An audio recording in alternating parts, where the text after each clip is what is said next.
Has some trustee board meetings that she has to attend, and I'm going down with her, and we'll be back on Tuesday, so please just remember us in prayer.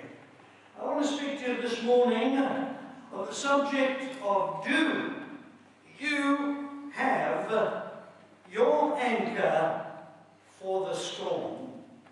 And my reading is taken out of Acts chapter 27 and reading from verse 13. When a gentle south wind began to blow, they thought they had obtained what they wanted. This is the people who were on the ship. So they weighed anchor and sailed along the shore of Crete. Before very long, a wind of hurricane force, called the northeaster, swept down from the island. The ship was caught by the storm and could not head into the wind, so we gave way to it and were driven along. As we passed to the lee of a small island called Clauda, we were hardly able to make the lifeboat secure. When the men had hoisted it aboard, they passed ropes under the ship itself to hold it together. Fearing that they would run aground on the sandbars of Syrtis, they lowered the sea anchor and let the ship be driven along. We took such a violent battering from the storm that the next day they began to throw the cargo overboard. On the third day, they threw the ship's tackle overboard with their own hands. When neither sun nor stars appeared for many days and the storm continued raging, we finally gave up all hope of being saved. After the men had gone a long time without food, Paul stood up before them and said, "Men, just listen to me. You have taken my advice not to, if you would have taken my advice not to sail from Crete, then you would have spared yourselves this damage and loss. But now, I urge you to keep up your courage, because not one of you will be lost. Only the ship will be destroyed. Last night, an angel of the God whose I am and whom I serve stood beside me and said, 'Do not be afraid, Paul. You must stand trial before Caesar. And God has graciously given you the lives of all who sail with you. So keep up your courage, men, for I have faith in God that it will happen just as He, the Lord, told me.' Nevertheless, we must run aground on some island. On the 14th night, we were still being driven across the Adriatic Sea. When about midnight, the sailors sensed they were approaching land.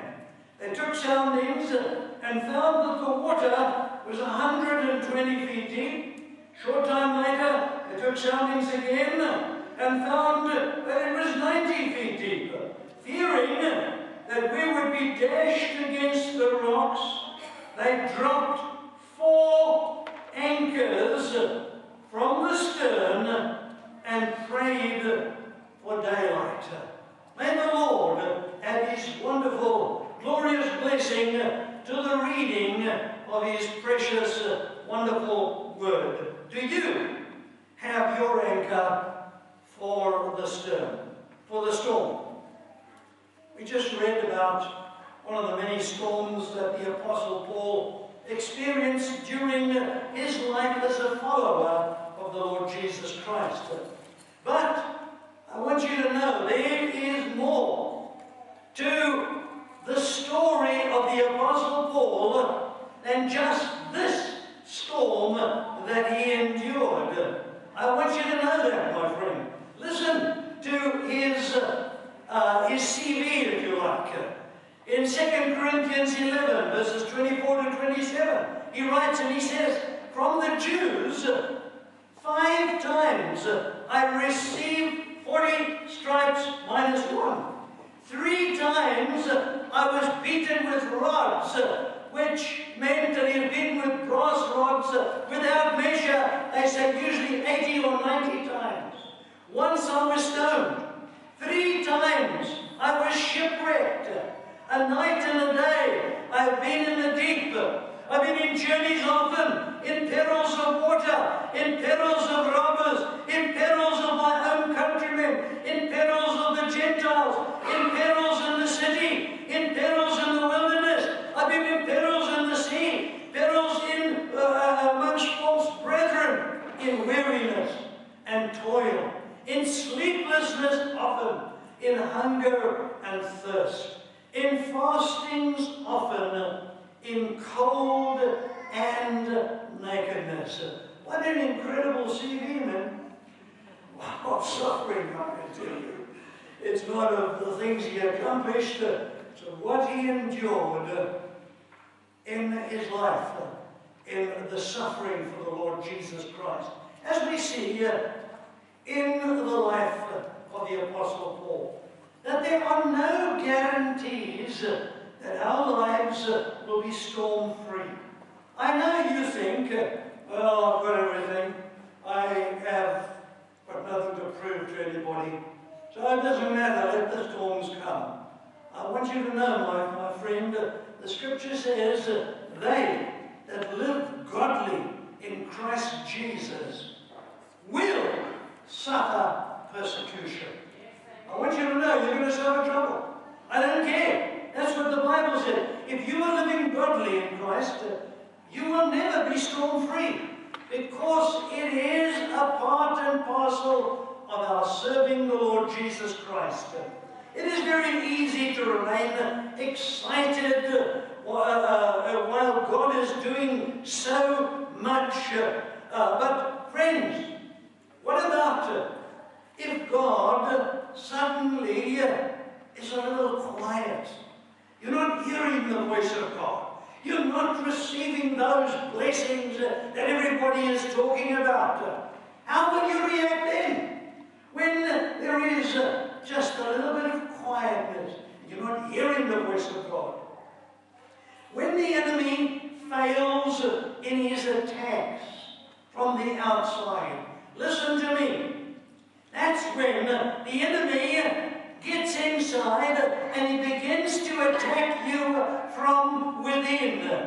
If he can, if the devil can get you thinking only about yourself and what you want, then he will win the victory before we realize that he is even at work in our lives. First of all, I want to speak to you this morning about when you're in a storm. I want you to know that when you're in a storm, you cannot depend on human wisdom. Understand that. In Acts chapter 27, 17 and 19, the Apostle Paul says, we took a violent battering from the storm, and the next day they began to throw the cargo overboard. That was natural wisdom. On the third day, they threw the ship's tackle overboard with their own hands. That was natural wisdom. So the sailors were highly skilled sailors who knew what they were supposed to do whenever they faced a storm. And they did exactly as they had been trained to do when they were in a storm, a crisis. This was a hurricane. We're talking about a storm of a hurricane level. These sailors executed that which they had been trained. They executed it perfectly. But look where they ended up. In verse 20 of Acts 27 says, when neither sun nor stars appeared for many days, and the storm continued raging, we finally gave up all hope of being saved. They were totally discouraged because their human wisdom was not sufficient to be able to get them through alive through that hurricane storm, whatever you want to call it. As a follower of the Lord Jesus Christ, one of the most difficult things to do when you're going through a storm will be to resist the temptation to handle your storms in the way that you think that they should be handled. This is one of the most difficult things, because you see, it is so easy to listen to the people around about you. For you may feel that you need to handle your financial storms, the problems with your finances. You may feel that you need to handle those financial storms the way that your chartered accountant or your bookkeeper advises you to, and that is file for bankruptcy. They file for bankruptcy. Give up, man. Just go for debt counseling or something. But give up. That's human wisdom. You may feel that you need to handle your marital problems, your storms in your marriage or your relationships like your parents did. And that is file for divorce. It's the easiest. Just, I read last night that there is an incredibly high percentage of people who are getting divorced in their 60s. The thing is that, for the first time, these people are saying that, look, we're in a place now where we can handle. They've lived for years through marital problems. But when they get to 60, they decide, well, look, I think I've had enough now. I'm just going to turf it in. Well, friends, that's human wisdom. Okay, the scripture says, until death us do part. Until death us do part. You are joined to one another. You need to stick to what God is saying. You may feel that you need to handle the storms of your job or your studies like your best friends did. You know what they did? They couldn't handle the job, so they just quit. Like many students come to me, especially around about here, September, October. You know what they want to do? They just want to give in. They say, look, we don't want to carry on. We realize that we haven't got the right course. I said to them, listen, stay the course. Amen.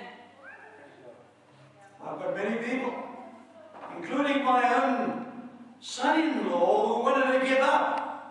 I went into the room one day, I put my finger on his nose, and I said, listen, I just want you to know one thing, that if you do not finish your course at the university or the tech, I just want you to know that you will not marry my daughter. Finish. Amen. You finish it. Well, I was hard job, that was, I don't know whether it was, human wisdom or godly wisdom. But I want to tell you, what happened? He passed today. He's an industrial engineer. He is running a factory in Newton. He's got he told me the other how many people he's got working under him. And he said to me, Pastor Vic, thank you for your wisdom, for forcing me through. Sat through his graduation, smiling, and and I thought, oh, how often he wanted to give up. How often we want to give up because the storms are weighing us down. Proverbs 3 verses 5 and 6 says, trust in the Lord with all your heart, and lean not on your own understanding. In all your ways, in all, not some, in all your ways acknowledge him, and he will direct your paths. If you try to survive the storms of your life based on human wisdom, you will only see human results. You see, as a Christian, we don't go according to human results. Because you see, we are living in a supernatural relationship. So therefore, our results have got to be supernatural. I say, but you're a bunch of fanatics. You people are a bunch of, of name it, claim it. Well, if that works for you, praise God, go for it.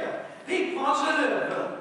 Please, let me tell you, do not go according to human wisdom, because you will see human results.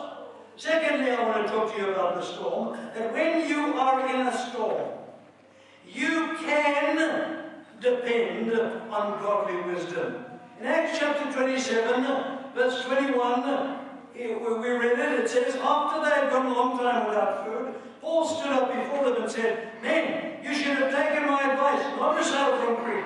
Then you would not have spared yourselves this damage and this loss. But now I urge you to keep up your courage, because not one of you will be lost. Only the ship will be destroyed.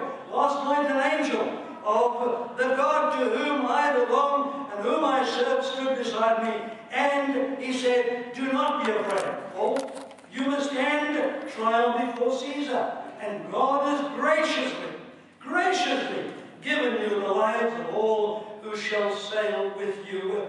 So keep up your courage, men, for I have faith in God that it will happen just as he told me. You see, the Apostle Paul wasn't a sailor, so he didn't know too much about what to do when a ship was in the middle of a storm. He didn't know very much about that. And that is why he tried to speak sense into them when they were still at Crete. And he said, listen guys, according to the people who know the weather patterns around here, they are saying it's a dangerous time for us to sail off. He said, don't go. It's a danger. They wouldn't listen. The sailors and the captain, they knew what they wanted to do. The weather looked good, so they decided to go out. Then they get into trouble. Now the Apostle Paul doesn't know what to do when there is trouble. But you see, as a follower of the Lord Jesus Christ, the Apostle Paul knew exactly what to do when his life was in the middle of a storm. And you know what that was? He listened to God. He went in prayer and he began to talk to the Lord, and he listened to God. Listen to James 3:14. It says, if you have bitter envy and self-seeking in your hearts, do not boast and lie against the truth. This wisdom does not descend from above, but this wisdom is earthly. It is sensual. It's demonic. For where envy and self-seeking exist, confusion and every evil thing are there. But the wisdom that is from above is first of all pure, then it is peaceable, it's gentle, it's willing to yield, it's full of mercy and good fruits, without partiality and without hypocrisy. What you and I have got to do when we're in the middle of a storm is not panic and throw out the cargo. It's not panic and throw out the tackle and have the boat be battered to pieces on the waves and by the wind. What you and I must do as born-again Christians is know that God will never mislead us. God will never mislead us. You see, the wisdom that comes from God can be trusted at all times. Why? Because you see, this wisdom from God is pure. It is peaceable. It's gentle. It's willing to yield. It's full of mercy, good fruits, without partiality and without hypocrisy. Listen to the Lord. Get still. He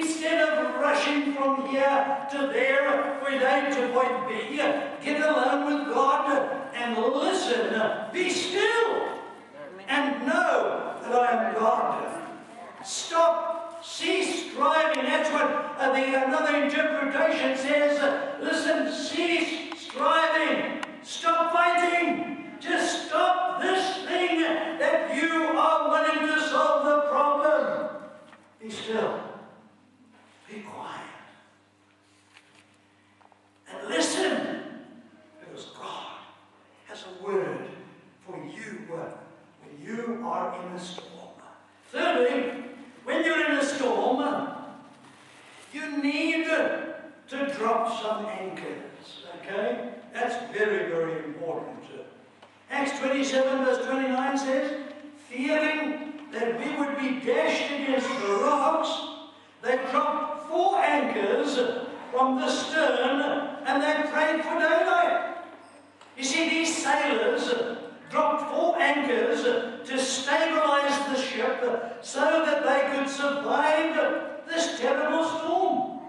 They had tried everything else, and their last resort was to try and stabilize the ship and therefore somehow or other be stabilized in the weather and in the storm.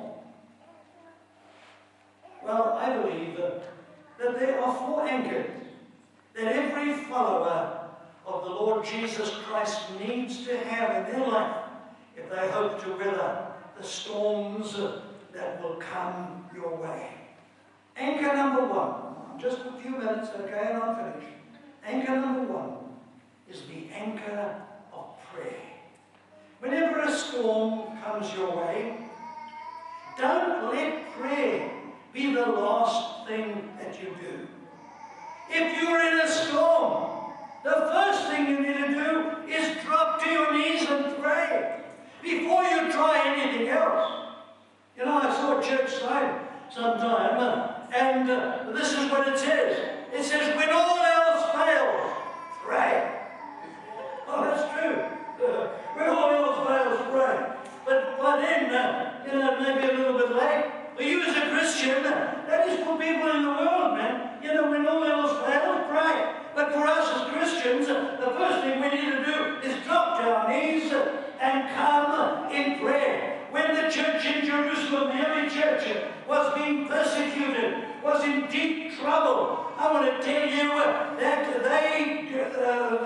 the disciples and the people who believed on the Lord Jesus, they got behind closed doors. Man, they got so earnest with God, they just started praying, and every one of them are shouting out at the same time, oh God, listen to the threats of all the people around about us. Lord, they're condemning us. They want to destroy us. They want to wipe us off the face of the earth. The scripture says that they prayed so earnestly that the foundations of the house where they were praying were shaken. Listen, can I ask you a question? When last did you shake the foundations of your prayer? When last were they shaken? As a matter of fact, when last did you pray? Oh, well, you see, Pastor, the thing is that, I live a very, very busy life. I don't have time. Well, make time, okay? Make time. Because Jeremiah 33 and verse 3 says, God says, call unto me, and I will answer you, and show you great and mighty things which you do not know. God's telephone number.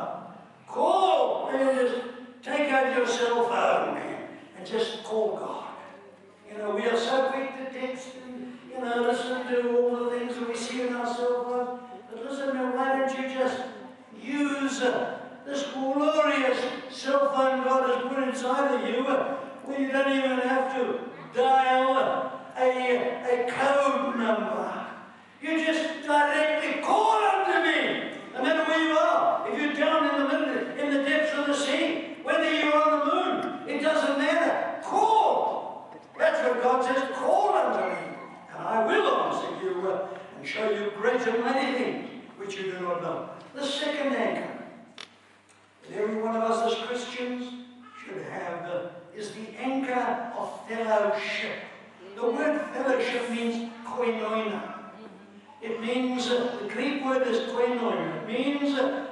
have communion, it means to share our lives together. So often I see Christians make the mistake of pulling away from their church whenever they are going through a storm. Oh, brother, sister, why haven't you been at church? Oh, I've been going through such a difficult time. I just haven't felt like facing anybody. Well, that's a big mistake you can make. Satan knows that if he can get you separated from the rest of the church body, that you are an easy target for him. Listen, Hebrews 10:25.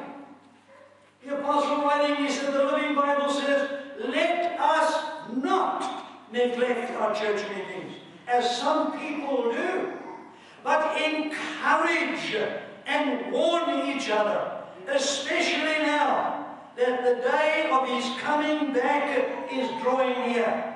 We are living right at the very, very last. We're living in the last minute, the last few seconds before the Lord Jesus Christ returns. I want to tell you, it's not a time now to start drawing back. I spoke about drawing back the last time I spoke here about like Mark. He drew back, he went home. No, that's the time, and we've got to get up, and we've got to shake off the dust. We've got to get rid of the cobwebs, man. We've got to start shining for Jesus. There are two reasons why we serve God. Two reasons that I know of anyway. You might know of more. The first one is to glorify God. That's the first reason why you've been saved. You were made to glorify God. You were made in His likeness and His image. Why? To glorify Him. The second thing was that we might win souls into the kingdom of God. All the other things are just benefits. Worshipping, clapping hands, dancing, all those things are wonderful. Hallelujah! Amen. But you see, they are benefits. The two things you need, most importantly, to get into your heart is, and you need to come because I need to see you. I need to have fellowship with you. I need to share. I need to look into your eye. I need to shake your hand and say, oh, brother, I love you. Hallelujah. I mean, my brother Anthony, he comes and he puts his arm and he says, oh, Daddy. You know, I mean, he's nearly as old as I am, but he's calling me Daddy. Hallelujah. It's wonderful. It's wonderful just to have fellowship. And, we feel like we are one in Christ. The third anchor is the anchor of faithfulness.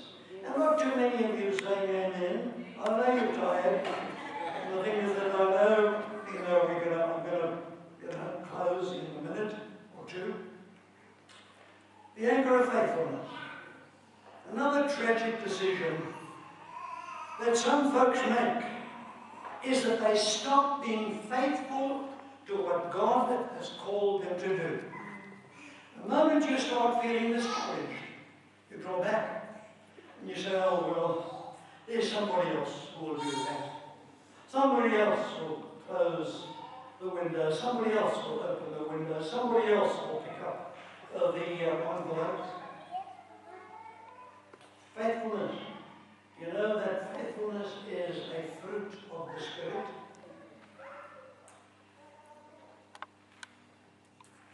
Apostle Paul writes in 1 Corinthians 15 and verse 58, and he says, therefore, my beloved brethren, be steadfast, be immovable, always abounding in the work of the Lord, knowing that your labor is not in vain in the Lord. Please, never get to a place where you think that the thing that I am doing is insignificant. You were given a fruit of the Spirit, from the Spirit of the Lord Jesus Christ. It's a fruit, and it needs to be evident in your life. Don't give up. Be steadfast. Be immovable. Always abounding in the work of the Lord, knowing that your labor is not in vain in the Lord. So please be faithful. The last anchor is the anchor of hope. Ecclesiastes 9:4 says, in the New Living Testament, there is only hope for the living. They say, or as they say, it is better to be a live dog than to be a dead lion. Hallelujah. It's no good being a dead lion. You're not going to frighten anybody. A live dog makes a lot of noise. May not be able to bite as hard as the lion. May not be able to tear you to pieces, but man, it's life. You see, the scripture says that hope does not make us ashamed, because God has shed abroad the love of God in our hearts by the Holy Spirit in Romans 15. He also says that the God of hope fills us with the Holy Spirit. Romans 15 verse 13. The God of hope. God is a God of hope, man. God never ever gives up, because He calls the thing that is not as though it were. When God sees a dead body, if God sees dry bones, God sees sand.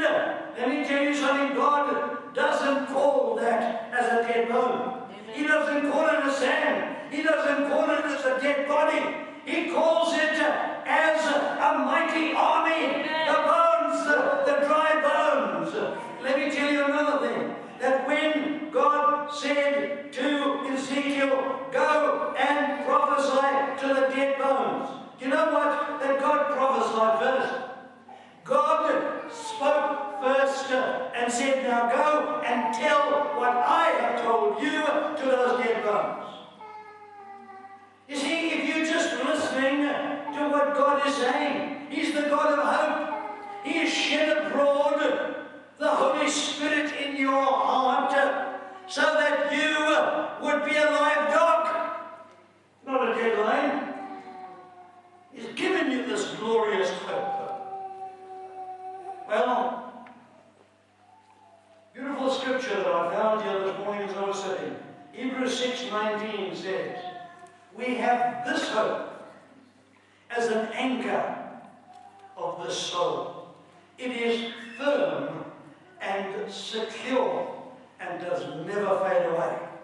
We believe that the Lord Jesus Christ died, He rose again, He's seated on high, He's seated at the right hand of the Majesty on high. He's coming, making intercession there for us. He's coming back to fetch us. We've got this hope as an anchor.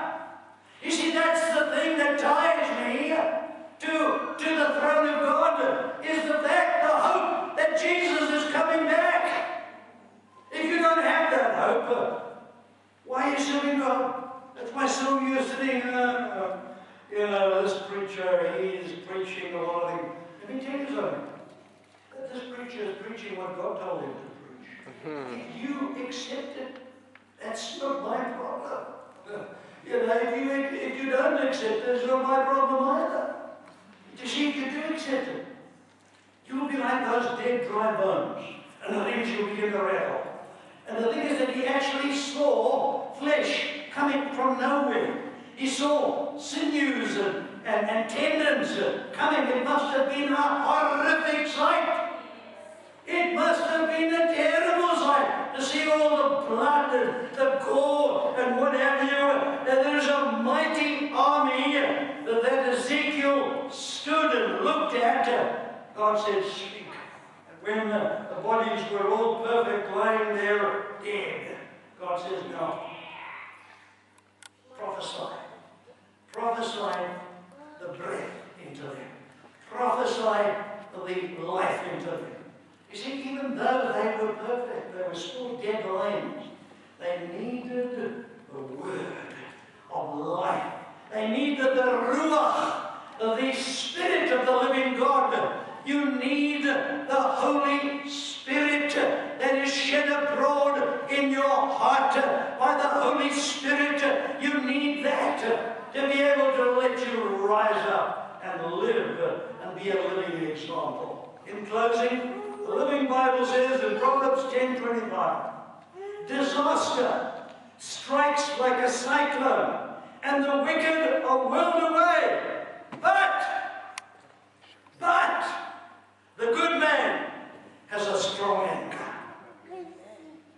I asked you, do you have an anchor for the storm? Do you have a good anchor? Do you have one of the four? You should have all four, as a matter of fact, because you should be well anchored. You should be anchored to the throne of God. You should be having wonderful relationship and communication with the Lord Jesus Christ. May God bless you. Every head be bowed, every eye closed.